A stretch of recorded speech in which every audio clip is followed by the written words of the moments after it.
Hi guys, and welcome to Mrs. Chester's one-shot review. Because it's one take and one shot.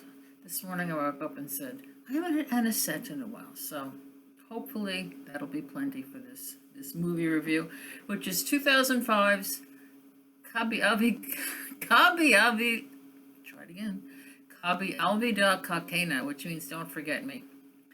And I watched it and I enjoyed it, and it had songs, and I'm even getting the CD, and I'm like, but this is such a typically Hindi movie. I mean, 99 times out of 100 when married lovers not to each other get involved, they end up not leaving, but this time it actually happened.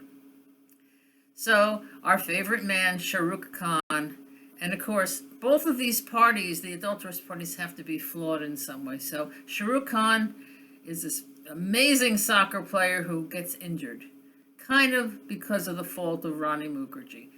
Rani Mukherjee, well, she can't have kids, so that's her flaw.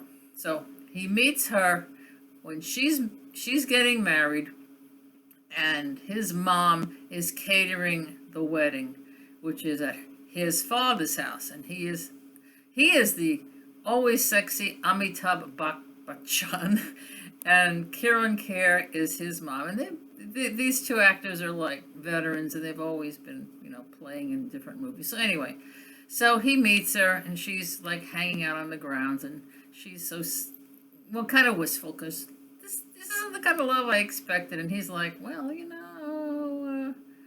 yeah, and they're both kind of confessing that they're not happy with the spouses. And then as he's leaving, he's struck by a car. So there's his injury.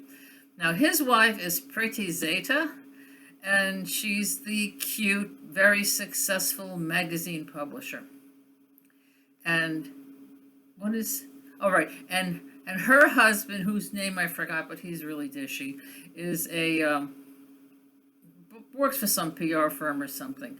So they meet, and that's what happens. And then 4 years later, they meet in a stupid, cute, very forced, comical way where she thinks that Shah Rukh Khan is kidnapping his own son, and so she's snatching him from Shah Rukh Khan, and Shah Rukh Khan beats her with the soccer ball, and they both end up in the hospital because when he goes to the hospital, they think he's injured, and they shoot him up with dope. So now since he's shot up with dope, he can speak honestly. So they're both in the same hospital room, which makes no sense. They might both be in triage, but whatever. And so he's saying to Rani Mukherjee, and well, I can see you're miserable. And what she's supposed to say. And so, let's see. Okay, so that was 4 years later. And then they start meeting each other because for some unknown reason, as my mother would say, they end up in the train station all the time. And, they're beating around the bush. And meantime, okay, we have to have dance numbers, right? How can we have dance numbers? These people are cheating on their spouses, or just about to. So we have some convenient dance numbers with her husband and his wife, like they're celebrating, like, the magazine becoming big, or there's a friend's wedding or some shit. So we do have the dance numbers in there. Meanwhile, we have these sad romance numbers in there because Shah Rukh and Rani are, of course, circling each other. So finally he confesses, of course, now, but he has to be the pursuer. Remember, he's the man here. So he has to pursue her, and she's feeling terrible, and they have this really good scene where they're both going to the ballet, which provides us some beautiful counterpoint music. Where like they're each watching each other with their respective spouses, and he's all jealous, and her husband's like all over her, and he's like so hurt. So anyway, they finally do go to bed. They end up in a hotel, and a Hindi movie during this whole thing, even though they're in a hotel and they're doing the deed. Nobody kisses. You never see mouth kisses. Astonishing. So while their respective spouses are out doing this lovely dance number, there's this counterpoint where they're the couple is like ruining the vows in the bed there, and then of course they confess, and Preeti Zeta throws him out, and Rani Mukherjee's husband kind of tells her to go.